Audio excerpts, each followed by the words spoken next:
Ladies and gentlemen, one of the features here at the Great Western Forum is our Budweiser Miss Ringsider contest. You, the fans at Ringside, will be voting for tonight's runner-up and winner to be both continuing in our contest to receive $200 for the runner-up, $1,000 cash for the winner.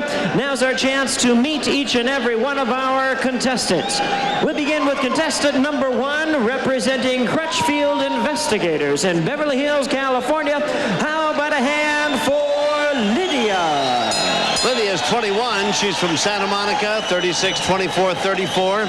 Honors graduate from high school. She'd like to become internationally known as a model in both print and fashion, and she'd like to be a legal secretary. And our next contestant represents Thompson Building Materials in Orange, California. How about a hand for contestant number 2? This is Camille. Camille has a BA in kinesiology. She's 25, lives in Marina Del Rey, athletic trainer for pro athletes. She designs therapeutic and sports-specific strength training programs, and she measures 36-23-34. And our next contestant is representing Willig Freight Line in Los Angeles. How about a hand for number 3? This is Lisa. Lisa's 22, from the city of Torrance, 34-24-34, El Camino College. She's going to law school. She'd like to become a corporate attorney. She's 22. Our contestant number 4 is representing Hurricanes Bar and Grill in Huntington Beach, California. Introducing number 4, Renee. Renee's 24, from Huntington Beach, 36-24-35. She's a student at Golden West College, and she'd like to travel the world. And here's contestant number 5, representing Domenico's Ristorante in Pasadena, California. Introducing Rochelle. Rochelle's 21, from La Mirada, 36-24-35, a sociology major. She'd like to be a model for Sports Illustrated. That is Rochelle. And here's our final contestant of the evening, representing California Bar and Grill in Hawthorne, California. How about a hand for contestant number 6, Stella? Stella's 25, from Oxnard, 36-22-36. Cosmetologist. She's attending beauty college. Nutritionist and a professional trainer. That is contestant number 6. And the judges will have a tough time of it tonight. One of these ladies will be named Miss Ringsider and will receive $1,000. Now, if you'd like some information on how to enter the Miss Budweiser Ringsider contest as a participant, Supervisor at Ringside, Manuel Landero, along with the California State Athletic Commission, the Chairman, William Eastman, Commissioners in attendance this evening, Jerry Nathanson, Henry Kim, Willie Buchanan, and Kim Welshon. Presenting the Executive Officer at Ringside, Dr. Richard DeCure. Now presenting the officials as appointed, our judges at Ringside from Venezuela, Jesus Celis, from Panama, Orlando Sam, and from San Diego, California, Fritz Werner. Introducing the referee in charge of this main event. He'll be giving instructions after the introductions. We have Lou Moret. All right, fans, here we go. This is it, the main event of the evening. The WBA Junior Lightweight Championship of the World, scheduled for 12 rounds of boxing. First, introducing the challenger on my right, fighting out of the blue corner. He is wearing white trunks with red and green trim, fighting out of Tijuana, Baja California, Mexico. He weighed in at 129 3/4 pounds with a fine record of 50 wins, 3 losses, and 2 draws, with 32 big wins coming by way of knockout. He is the 2-time world champion. Tonight, the challenger, Raul Jibaro Perez. And his opponent across the ring on my left is the defending champion, fighting out of the red corner. He is wearing white trunks with black trim, fighting out of the south central side of LA. He weighed in at an even 130 pounds with a fine record, unblemished at 27 wins, no losses, with 13 wins coming by way of knockout. Tonight is his 4th defense of his title as he dedicates his efforts to South Central LA and all of his Mexican fans. Introducing the WBA Junior Lightweight Champion of the World, Genaro Chicanito Hernandez. referee in charge, Lou Moret. Ya les dije las reglas. ¿Tienen preguntas? Bueno, esperen la campaña, ¿eh? Buena suerte. Que tiene un gran conocedor. Tiene un gimnasio. I tell you, as we take a look at the tail of the tape, Hernandez, the champion at 5'11", as is Perez. 130, 129 and 3/4. Remember, Perez is actually coming from the bantams. 26 years of age, each one of these two men.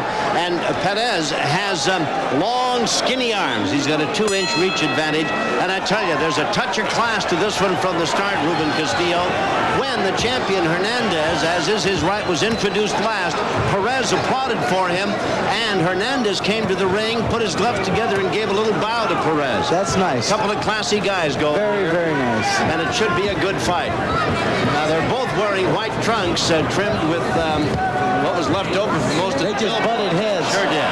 They just butted heads real bad. Did. Oh, look at that. Yeah. Wow. Both of them are busted up. And Dr. Robert... Oh, I heard it down here, Tommy. I did too. It sounded like... boy, I think, though, that Perez is... I don't think Hernandez is cut. I think Perez is. I think both of them are. No, there's no blood coming from Hernandez, but there's a lot of blood. Oh, no. Perez, and they aren't going to allow this fight to continue. Oh, what a shame. What a shame. And this crowd, boy, I mean a big crowd here. Look at that blood coming down. No, but you see, Hernandez has no blood on him, Ruben, and Perez really big gash open right off the left eye, up in the hairline. You know, it sounded like you took a ripe watermelon, just dropped it on the sidewalk. Yes. How unfortunate. Maybe just a handful of seconds into this fight. Watch it here. You can see the painful watch as they come together literally for the first time. Now watch. Right there.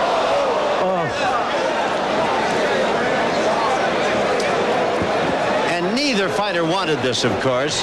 Right there again. It's just one of those things that happen.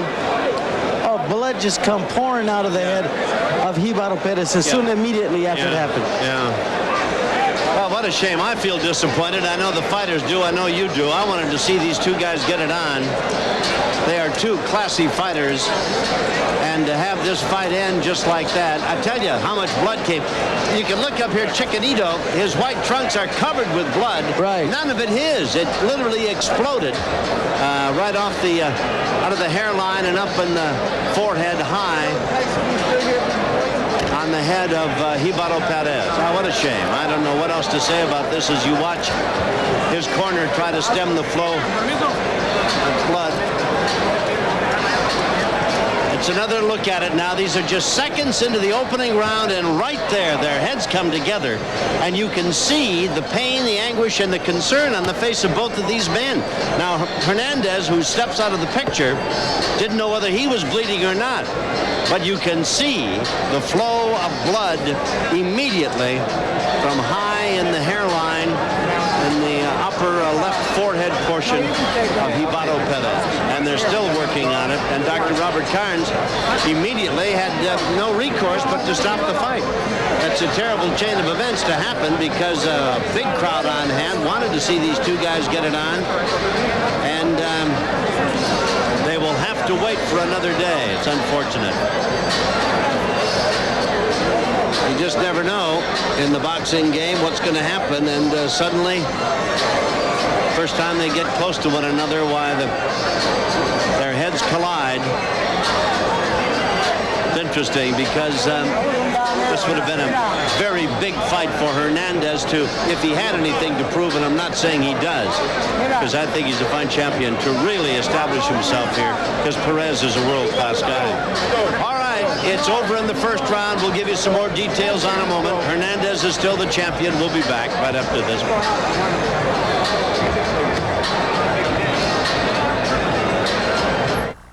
Got a thirst deep down, it's about to make you pay. Try an iced tea cooler, it's new from Gatorade, so take a tea. Gatorade, time out, take a tea. You know your body needs it when you got a thirst, so take. Welcome back to the Great Western Forum. In case you've just joined us, the WBA junior lightweight defense by Chiquinito Hernandez ended with just seconds gone in the first round when the two fighters, Hernandez and Perez, came together and an enormous headbutt resulted in the stoppage of the fight, and that headbutt resulted in a big cut on the head of Perez, and he couldn't continue. Now Ruben is with the champion, Chiquinito Hernandez. Let's go to Ruben up in the ring. Ruben, if you will. Okay, thank you very much. Chiquinito, this has got to be a tough way to take it, retain the title. I know it's you wanted to fight him and you were ready to go 12 rounds. Yeah, I worked out hard, and I was even getting frustrated at the gym and everything, and and it comes out to be that this fight doesn't happen. It's just an accidental butt, and it's something that I just don't like the way it finished. But tell the fans what happens now. I mean, he definitely can't fight for a while, but what happens with you? Well, I have to keep on going. Whatever my manager says and whoever he wants me to fight is the person that's next. I can't wait for nobody else. Well, let's take a look at the headbutt now. You guys come together. Tell us what's going on here. Well, what I thought, I was trying to kind of feint a jab, and we both came in and we just collided right in there, and he came in. Yeah. Well, here's another look at it. Here's another look at a different angle. Well, it looked like I ducked a jab of his, and I was going to try to come over with a left uppercut, and we accidentally hit butts. Well, because as he approached you, I know you slipped a jab, and then it come right at you, and you collided heads, and nothing happened to you. Right, and I'm grateful for that. I'm thankful, that I didn't get no serious injury or anything like that. But first of all, I would like to dedicate this fight to Johnny Chavez. I'm a little disappointed. It wasn't much of a fight, but I'll dedicate it to South Central LA and to all the people that have followed me, and to Archie Grant, who started me off as a professional fighter. Well, congratulations. I don't know if it's a congratulations. A tough way to win it, but Chiquinito, I know you were ready for it, and I know you'll come back, right? Yeah, well, I'm just sorry that this happened. I didn't get to, show the crowd. All right. Thank you very much. We want to talk to Dr. Robert Carnes, that the physician, wherever he's at, Tommy. He was telling us that it hit a blood vessel or something of that nature. Dr. Carnes, tell us the extent of that cut. Well, it looks a lot worse than it is. It's a hockey stick type laceration above his left eye. The problem basically is it sits right on a blood vessel, and that blood vessel is pumping to the extent that even with the 4 or 5 minutes after the fight, before you guys had a chance to interview him, we had to send him back to the dressing room. We just couldn't get it stopped.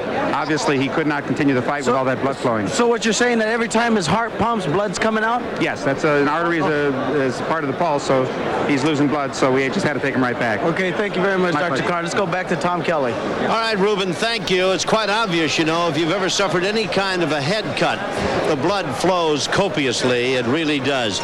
Jimmy Lennon Jr. has the official call on this. Let's go to the center of the ring. Jimmy, if you will. Ladies and gentlemen, we have the time of 28 seconds in round number 1. The referee in charge, Lou Moret, stops the contest on advice of the ringside physician, Dr. Robert Carnes. Fighter suffering an unintentional head blow, a cut, unable to continue in the bout. The WBA rules state that in this case, the decision is a technical draw. A technical draw. Ladies and gentlemen, the champion does retain his belt. Well, you heard the decision. It goes into the books as a technical draw. However, this man is still the WBA junior lightweight champion. That is Chiquinito Hernandez. You can see some blood in his hand. Fortunate for him, he did not suffer any severe damage, but of course Perez did. Sorry about our championship going up in flames here. 28 seconds to the first round, but we've got more boxing from the forum. Fight Night continues right after this. Ever wonder where new lottery games get their